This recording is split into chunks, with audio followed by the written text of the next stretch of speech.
Oke teman-teman, kita lanjutkan. Mohon maaf koneksi saya terputus-putus, sudah kedua kalinya saya harus mengulangi rekaman ini. Selanjutnya yang selanjutnya adalah sebuah hadis itu dinyatakan sebagai hadis apa?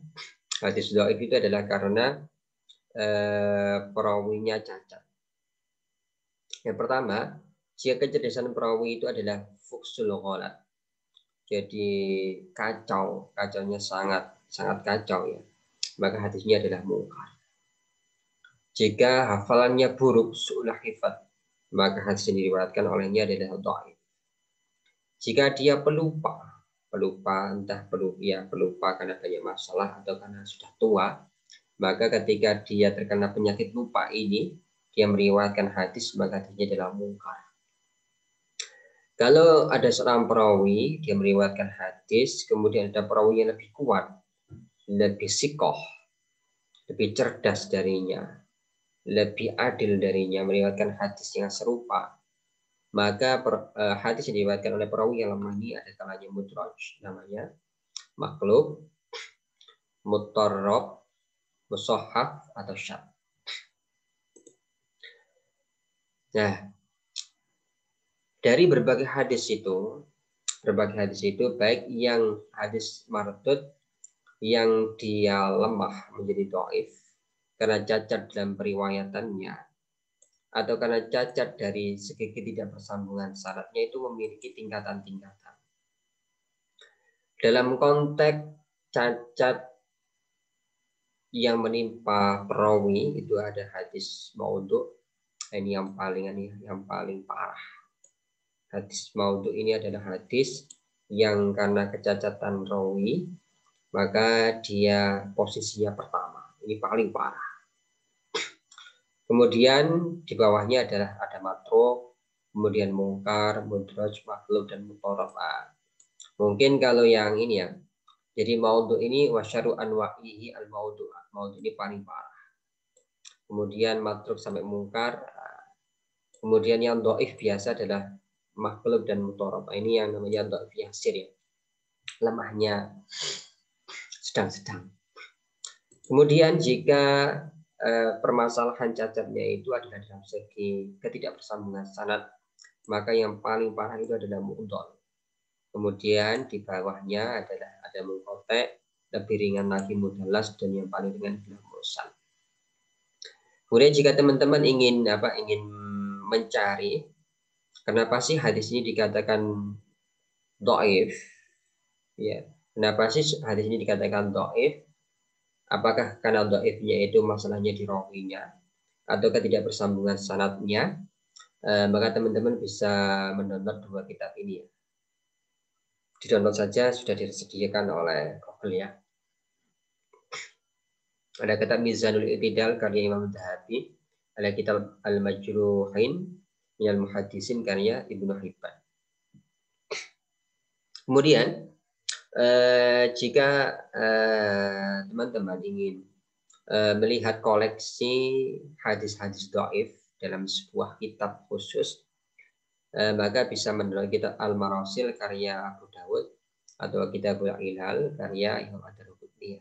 Ini dua hadis yang ditulis oleh penulisnya untuk mengoleksi hadis-hadis dhaif. Jadi ini langkah langkah praktis untuk meneliti hadis ini dhaif atau tidak. Langsung saja cek di sini. Nah, kalau ini nama-nama perawi yang dia bermasalah, Anda bisa menggunakan dua kitab ini, Mizanul I'tidal atau Kitabul Majruhin. Oke, tadi disebutkan bahwasanya dalam konteks ketidakbersambungan sanad, maka hadis yang paling bermasalah, yang masalahnya itu paling berat, asalnya itu adalah hadis mu'dhal. Mu'dhal itu kalau secara bahasa artinya adalah a'yah, membuat payah. Sedangkan secara istilah mu'dhal itu artinya adalah sebuah hadis ma saqata min isnadi fa aksar ala tawali, sebuah hadis yang sanadnya, yang di dalam sanadnya ada dua perawi yang hilang secara berurutan. Sebuah hadis yang dalam sanadnya ada dua rawi yang hilang, tidak disebutkan secara berurutan. Oke. Maka menurut para ulama ada dua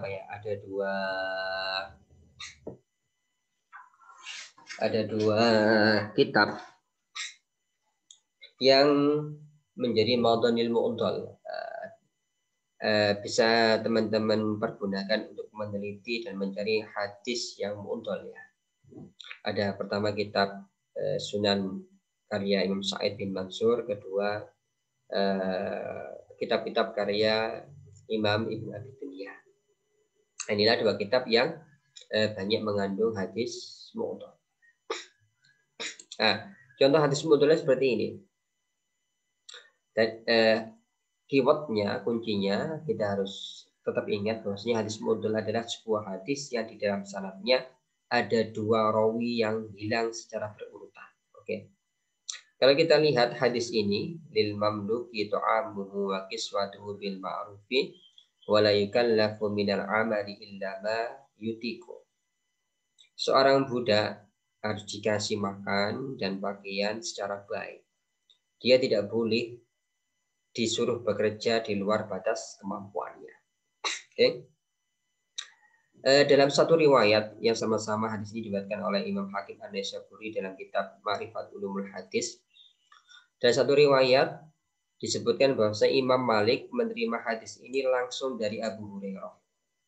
Padahal kalau kita lihat dalam dalam kita perjelas seperti ini, tidak mungkin Imam Malik bin Anas yang dia adalah kibaru atba'it tabi'in, pemuka pengikut dari tabi'in, dia berada dalam tingkatan ketujuh ya, tabaqah as-sabi'ah. Dia bisa bertemu langsung dengan sahabat. Nah, mungkin Imam Malik ini bertemu dengan Abu Hurairah. Ya. Nah, ternyata setelah setelah dicek dalam riwayat yang lain, benar. Ternyata antara Imam Malik bin Anas dengan Abu Hurairah radhiyallahu an, ini ada dua rawi yang hilang. Rawinya pertama adalah yang hilang ya, dari Imam Malik. Kalau di sini kan dari Imam Malik langsung Abu Hurairah. Ternyata dalam sanad yang lain ditemukan bahwasanya Imam Malik ini menerima hadis dari Muhammad bin Ajlan. Muhammad menerima hadis dari ayahnya yang bernama Ajlan. Nah, ada dua. Nah, inilah kenapa hadis lil mamluki ta'amuhu wa kiswatuhu dinamakan sebagai hadis mu'dhal. Karena dalam sanadnya ada dua perawi yang hilang secara berurutan. Dalam konteks hadis ini yang hilang adalah Muhammad dan Ajlan. Nah, oke. Kita memasuki hadis maudhu'. Apa sih hadis maudhu' itu? Idza kana sababu ta'ni fi rawi huwa al-kidbu ala Rasulillah, hadisu yusamal maudhu'. Jika cacat rawi atau permasalahan yang menimpa rawi adalah berbohong atas nama Rasul, maka hadisnya disebut dengan hadis maudhu' atau hadis palsu. Nah, kata maudhu' ini secara bahasa artinya adalah al-isqat, menggugurkan, atau at-tarku, meninggalkan, atau juga bisa al-iftira'u, mengada-ngada. Maka secara terminologi, hadis maudhu' adalah hadis yang sebuah kebohongan yang dibuat, hadis yang secara sengaja dibuat untuk berbohong atas nama Rasulullah SAW. Itu namanya hadis maudhu'. Kemudian, jika kita sudah tahu atau benar-benar tahu bahwasanya ada hadis yang kualitasnya adalah maudhu', maka hukum meriwayatkannya, Anda meriwayatkan kepada orang lain, tanpa menyebutkan hada hadisun maudhu, ini adalah hadis yang palsu, tidak boleh. Maka kalau Anda menemukan ada hadis palsu, hadis yang sengaja dibuat untuk berbohong atas nama Rasulullah, oke, maka ketika Anda menyampaikannya kepada orang lain, baik lewat tulisan atau lewat oral, Anda harus menyebutkan hada hadisun maudhu'un, ini adalah hadis palsu. Kenapa? Agar orang yang menerima hadis ini dari Anda tahu bahwasanya ini adalah bukan berasal dari Rasulullah, tapi ini adalah dibuat orang lain, tapi mengatasnamakan Rasulullah. Nah, jika Anda tahu bahwa ada hadis palsu, kemudian Anda meriwayatkan tanpa menerangkan hadis itu palsu, maka Anda terkena pasal hadis Muslim. Bagaimana kata Muslim?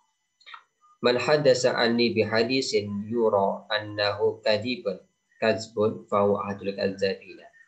Barang siapa menceritakan hadis dariku perihal sebuah hadis yang dia ketahui bahwasanya itu adalah hadis yang bohong, maka sesungguhnya dia termasuk salah satu pembohong. Nah, itu ya. Lah ya, memang aneh memang. Itulah faktanya. Memang ada orang-orang yang sengaja memalsukan hadis dengan berbagai alasan. Kemudian bagaimana sih cara orang-orang itu memalsu hadis? Menurut para alim ulama, para ulama ulumul hadis ya, ada redaksi turukul dhaina fi siyaqatil hadis. Ada dua metode yang biasa digunakan oleh orang-orang untuk memalsu hadis di zamannya.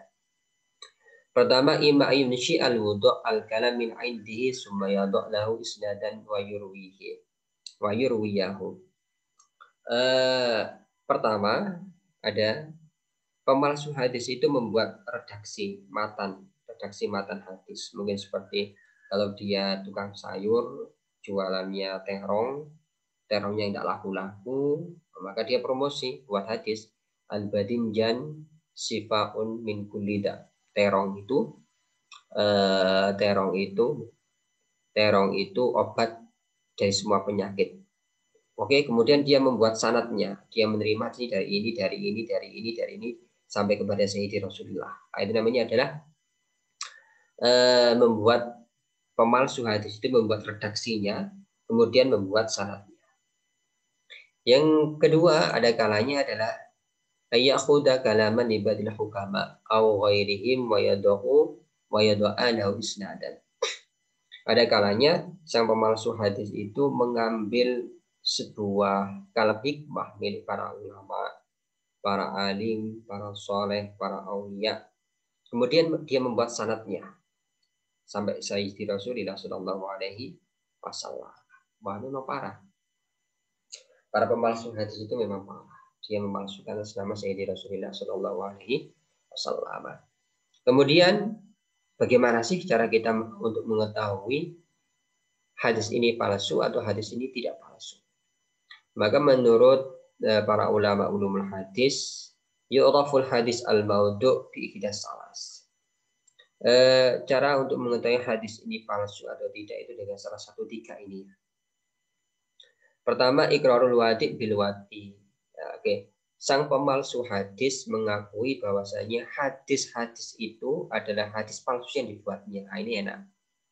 Tapi masa ya tapi ada memang. Seperti ada pemalsu hadis yang mengaku sebagaimana pengakuan Abi Ismah Nuh bin Abi Maryam ini ya. Abu Ismah ini terkenal dengan pemalsu hadis dalam konteks keutamaan Al-Quran. Keutamaan surat Al-Quran.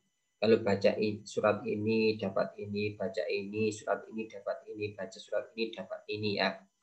Kemudian di ujung sanadnya ada nama Ibnu Abbas radhiyallahu anhu. Tadi ya.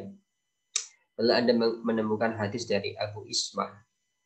Nah, ini perihal keutamaan surat Al-Quran, dalam sanadnya yang paling tinggi adalah Ibnu Abbas. Tadi hadisnya adalah hadis palsu. Selanjutnya adalah auqarinatun firrawi, ada indikator kepalsuan dalam diri orang yang meriwayatkan hadis. Contohnya mislu ayyakuna rawi rafidiyan wal hadis fi fadhili ahli bait. Jadi mungkin dalam konteks ini perawi hadis itu adalah dia meriwayatkan hadis yang semakin memberikan penguatan, kehormatan, rasa harum, bau harum kepada sesuatu yang diyakininya. Seperti ketika ada orang Syiah, kemudian dia membuat hadis perihal keutamaan Ahlul Bait. Nah, ini harus hati-hati ya, harus diteliti hadisnya. Kenapa? Karena hadis itu disampaikan oleh seseorang yang ingin membela keyakinannya. Selanjutnya adalah al-qarinatun fil marwi, ada kalanya syarat hadisnya. Nah, ini kalau yang dua ini, kali yang pertama orang yang membuat mengaku, yang kedua rawinya bermasalah, yang ketiga adalah teks hadisnya. Teks hadisnya mukhalifan lil hissi au sharihil Qur'an. Teks hadisnya bertentangan dengan akal sehat atau bertentangan dengan Al-Qur'an. Nanti akan kita lihat ya. Nah, ini adalah asnaful wudhu'in. Asnaful wudhu'in ya. Asnaful wudhu'in ini adalah nama-nama orang yang terindikasi dia sering memalsu hadis atau terindikasi dia sebagai pemalsu hadis. Nah, ini yang kedua, al-qarinatun fil rawi ya. Indikator yang ada dalam diri rawi. Nah, ini nama-namanya. Mulai 1 sampai 25. Nah, ini hati-hati kalau bertemu dengan orang ini. Karena masuk dalam kategori pemalsu hadis. Kemudian kalau dalam qarinatul wad'i fil marwi ya, yang ini ya. Cara mengetahui hadis palsu dari apa? Dari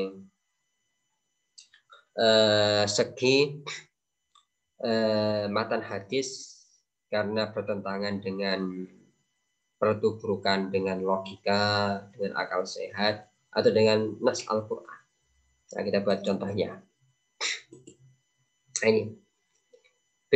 Arti hadis tersebut rusak karena beberapa alasan. Bertentangan dengan akal sehat. Ya, ada hadis, matan hadis secara sanad tidak bermasalah. Rawinya tidak bermasalah, tapi matannya juga bermasalah. Ya. Nah, seperti hadis Inna safinatan Nuh tawafat bil baiti sab'an wa sholat indal maqam rak'ataini. Ketika banjir bandang, perahu Nabi Nuh itu tawaf 7 kali mengelilingi Baitullah Ka'bah dan sholat 2 rakaat di makam Ibrahim. Ini kan aneh. Banjirnya di mana, Ka'bahnya di mana, kemudian dia sholat mengitari Ka'bah 7 kali, padahal sedang banjir. Nah, ini bertentangan dengan akal sehat. Yang selanjutnya adalah bertentangan dengan kaidah hukum atau akhlak dan norma-norma yang berlaku. Contohnya, Jurat Turki wala adlal Arabi. Orang Turki itu semuanya pengecut. Orang Arab itu tidak ada yang adil. Nah, ini kan aneh hadis seperti ini. Tidak semua orang Turki itu, bahkan orang Turki itu banyak yang terkenal dengan di Turki Ottoman itu banyak yang terkenal sebagai orang-orang yang pemberani, ada dan banyak. Dan orang Arab itu juga banyak yang adil. Nah, ini kan hadis ini bermasalah. Kemudian mengajak untuk memuaskan syahwat atau melakukan kerusakan. Sanadnya tidak masalah, tidak ada cacatnya, tapi matanya bermasalah. Mengajak untuk memuaskan syahwat. Seperti an-nadru ilal wajhi al-hasan yujlil basar. Melihat paras yang tampan, paras yang cantik itu bisa menginculkan pandangan. Nah, ini kan bahaya. Nah, ini kalau hadis ini ada terima mentah-mentah. Ini hadis palsu ya. Wah, Anda bisa melihat lawan jenis Anda terlalu berkedip ya. Dengan berpatokan pada hadis ini. Oh, bahaya. Ini hadis-hadis palsu ya. Selanjutnya adalah bertentangan dengan panca indera dan penglihatan. Seperti la yuladu badal mi'ah mauludun. Setelah tahun ke-100 Hijriah, tidak akan ada bayi yang dilahirkan. Lillahi fihi hajatun. padahal tetap masih dilahirkan dan semuanya masih butuh kepada Allah Subhanahu wa taala. Yang kelima bertentangan dengan ilmu kedokteran seperti ini hadis yang saya baca tadi. Al-badinjanu syifa'un min kulli da'. Terong itu obat semua penyakit. Wah, ini kan bertentangan dengan kedokteran baik kedokteran klasik atau modern ya, barat atau timur. Masa terong untuk obat semua penyakit. Padahal kalau beberapa teman itu kalau habis makan terong malah kantuk ya. Nah, itu mungkin dibuat oleh ini tukang sayur yang jualan terong, kemudian terongnya tidak laku-laku, kemudian dia membuat palsu hadis seperti ini. Selanjutnya bertentangan dengan Al-Quran seperti waladul zina la yadkhulul jannah illa sab'ati abna. Anak tukang zina tidak akan masuk surga sampai 7 keturunan. Nah, ini kan tidak adil ya. Yang salah itu orang tuanya, kok yang dihukum itu anaknya. Di Al-Quran jelas wala taziratun wala taziru waziratun wisra ukhra. Seseorang tidak akan menanggung dosa orang lain. Nah, yang salah kan ayahnya. Kenapa anaknya ikut dihukum? Tidak masuk surga sampai 7 keturunan. Nah, ini kan aneh. Nah, ini namanya hadisnya bertentangan dengan Al-Quran. Kemudian bertentangan dengan hadis yang lebih tinggi. Hadis hasan atau hadis sahih. Rasul itu kan pernah bersabda gini, man kadzaba alayya muta'ammidan falyatabawa maq'adahu minan nar. Siapa berbohong atas namaku, maka ambillah tempatnya hendaknya dia mengambil tempat di neraka. Kemudian hadis ini kan kemudian ada hadis mengatakan, jika kalian menerima hadis dariku, kemudian hadis itu sesuai dengan kebenaran, maka ambillah hadis itu baik aku pernah meriwayatkannya atau tidak. Nah, ini kan aneh. Bertentangan dengan hadis yang pertama tadi. Nah, selanjutnya bertentangan dengan kaidah umum yang diambil dari Al-Quran atau Al-Hadis seperti man wulida lahu mauludun fasama Muhammadan kana huwa mauludu fil jannah. Barang siapa memiliki putra kemudian menamainya Muhammad, maka dia berada di surga bersama anaknya. Jadi hanya dengan memberi nama Muhammad, orang ini akan masuk surga. Padahal di Islam itu cara masuk surga adalah amana wa amila sholihah, beramal, beriman dan beramal saleh, bukan hanya dengan nama. Ini ada indikator hadis ini adalah hadis yang maudhu, hadis yang palsu.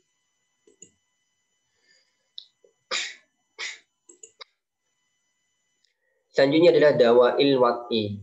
Kenapa sih orang-orang itu kok sampai memalsukan hadis ya? Memalsukan hadis atas nama Rasulullah Shallallahu Alaihi Wasallam. Setidaknya ada enam sebab ya. Kenapa mereka sampai berani memalsukan hadis? Yang pertama adalah at-taqarrub ila Allah. Alasannya adalah mendekatkan diri pada Allah. Ini sebagaimana dilakukan oleh Masarah bin Abdi Rabi ya. Diriwayatkan oleh Ibnu Hibban dalam kitab Du'afa, kitab-kitab yang menerangkan hadis-hadis dhaif. Dari Ibnu Mahdi berkata kepada Maisarah, "Hei Maisarah," kata Ibnu Mahdi, "dari mana kamu dapat hadis-hadis ini?" Hadis perihal man qara'a kada falau kada, berhasil membaca surat ini dia mendapatkan pahala ini, berhasil membaca surat ini dia dapat ini, membaca surat ini dapat ini. Ternyata kata Maisarah bin Abdi Rabi, wada'tuha urahibun nasa.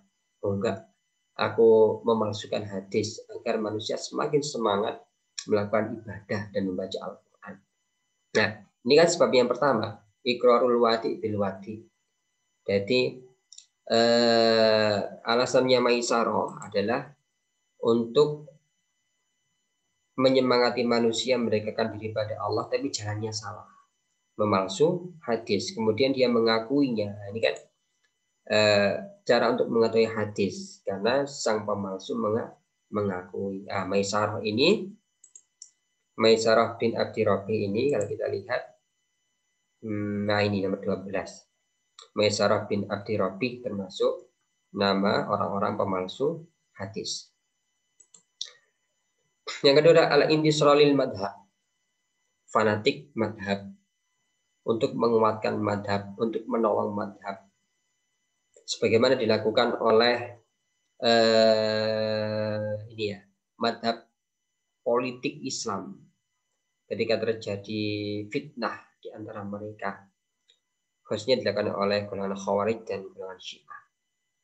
Golongan Khawarij dan golongan Syiah ini kita ketahui bahwasanya mereka kedua golongan ini adalah dua golongan politik Islam yang lahir pasca perang Siffin antara Sayyidina Ali dan Sayyidina Muawiyah. Khawarij adalah orang yang keluar dari golongan Ali, sedangkan Syiah adalah pendukung paling setia Ali. Kemudian ada sebuah hadis yang dikeluarkan oleh golongan Syiah. Hadisnya adalah Ali khairul bashar, Ali adalah manusia terbaik. Man syaka fi kafar, barang siapa melakukan keutamaan Ali maka dia kufur. Ini kan nggak fair. Dengan hanya tidak mengakui keutamaan Ali, tidak menjadikan Sayyidina Ali khalifah pertama, khalifah kedua, khalifah ketiga, namun mengangkat Abu Bakar, Umar, Utsman. Orang-orang ini adalah orang-orang yang kafir. Kan tidak fair. Padahal keutamaan Sayyidina Ali radhiyallahu an itu bukan termasuk rukun iman. Yang ketika kita mengunggulkan sahabat lain di atas Ali, itu mengumpulkan keimanan kita. Hadis ini bermasalah. Ini namanya adalah al-intisrolil madhab. Selanjutnya adalah al-ta'nu fil Islam, karena untuk melemahkan Islam itu sendiri. Sebagaimana dilakukan oleh Muhammad bin Sa'id Asy-Syami. Kita lihat ada enggak ya? Muhammad bin Sa'id Asy-Syami ya, 14 ini ya. Al-Maslub. Muhammad bin Sa'id As-Sami. Oke. Dia mati disalib oleh penguasa saat itu karena dia zindik. Karena zindik itu adalah orang yang memisahkan hakikat dari syariat atau memisahkan memisahkan hakikat dari syariat. Dia membuat sebuah hadis bahwasanya ana khatamun nabiyyin la nabiyya ba'di. Saya adalah, ini kata Rasul ya, saya adalah, hadis palsu yang dibuat oleh Muhammad bin Sa'id Asy-Syami, saya adalah penghulu para nabi, tidak ada nabi setelahku kecuali Allah berkehendak. Artinya apa? Ya, artinya kalau Allah berkehendak ya ada lagi nabi. Ya, ini kan hadis ini pertama dibuat oleh Muhammad bin Sa'id Asy-Syami. Dia adalah seorang zindik di antara tokoh pembuat hadis palsu, dan isi dari hadisnya bertentangan dengan nas Al-Quran. Maka Muhammadun aba ahadin min rijalikum walakin Rasulullah wa khataman nabiyyi. Oke, Muhammad adalah bukanlah ayah salah satu dari kalian, akan tapi dia adalah utusan Tuhan dan penghulu para nabi. Nah, bermasalah bertentangan dengan Al-Quran. Ila yasha Allahnya ini loh, kecuali Allah berkehendak, ini yang menjadi masalah. Selanjutnya yang keempat adalah at-tasalluf ilal hukam, at-tasalluf ilal hukam. Mencari muka di depan apa? Di depan penguasa, sebagaimana dilakukan oleh Ghiyas bin Ibrahim An-Nakhai. Kita lihat ada enggak ya? Ini nomor 7.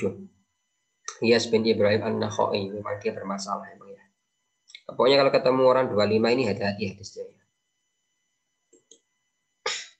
Suatu saat dia mengunjungi Amirul Mukminin Al-Mahdi. Saat itu Al-Mahdi sedang bermain merpati. Maka saat itu Ghiyas membaca sebuah hadis dengan tambahan palsunya. Hadisnya aslinya adalah la sabaqa illa fi nadlin au khuffin au hafirin. Oke, olehnya ditambah dengan kata janahin.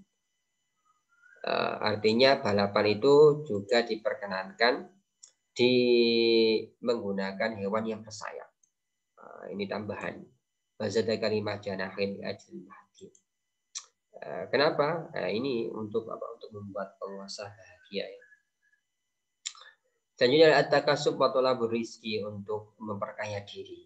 Sebagaimana dilakukan oleh Abi Sa'id Al-Madaini. Kemudian qasdus syuhrah, untuk memburu popularitas, terkenal, sebagaimana dilakukan oleh Ibnu Abi Dihyah Muhammad An-Nasibi. Tujuannya ya untuk populer mulai. Nah, Selanjutnya, menurut Mahmud Tohan, ada beberapa tafsir yang banyak mengandung hadis palsu, terlebih ketika ini ya, ketika menerangkan keutamaan Al-Quran, keutamaan surat-surat Al-Quran yang bersumber dari Ubay bin Ka'ab. Sebagaimana tafsir As-Su'alabi, ini tafsirnya Al-Kasyaf Al-Bayan, di tafsir Al-Quran. Atau Al-Wahidi, tafsirnya Al-Basid, Al-Wasid, Al-Wajiz. Ada Syaukani, Fathul Qadir, ada Zamakhsyari, Al-Kasyaf. Kalau melihat, kalau Anda membaca kitab-kitab ini dan dalam konteks Fadhailul Quran, maka hati-hati jika bersumber dari Ubay bin Ka'ab. Ya. Selanjutnya, Anda bisa menemukan kitab-kitab hadis maudhu dalam ketiga kitab ini ya. Kitabul Maudu'at karangan Ibnu Jauzi, ini kitab yang pertama kali dikarang dalam konteks untuk mengumpulkan hadis-hadis palsu. Namun sayang sekali menurut para ulama kitab ini banyak dikritik karena ternyata Ibnu Jauzi menurut para ulama ahli hadis sangat sembrono dalam menilai kepalsuan sebuah hadis. Kemudian kitab ini, kitab Maudu'at ini diringkas. Kemudian diringkas dan ditambahi oleh Imam Suyuti dalam kitab Al-La'i Al-Masnu'ah bila Hadis Maudu'ah. Kemudian yang terakhir adalah kitab karya Ibnu Al-Arab Al-Kanani, Tanzil Syariah Al-Marfu'ah ila Hadis Syariah Al-Maudu'ah. Kitab ini yang paling komprehensif dan paling valid ya, karena berdasarkan dua kitab sebelumnya karangan Ibnu Jauzi dan As-Suyuti. Kitab-kitab ini sudah bisa Anda download di internet, sudah disediakan oleh Google ya. Oke, terima kasih teman-teman. Jika ada pertanyaan silakan bertanya. Ini daftar pustaka yang bisa Anda baca untuk mengembangkan materi pada kesempatan kali ini. Terima kasih. Mohon maaf atas segala kekurangan. Wassalamualaikum warahmatullahi wabarakatuh.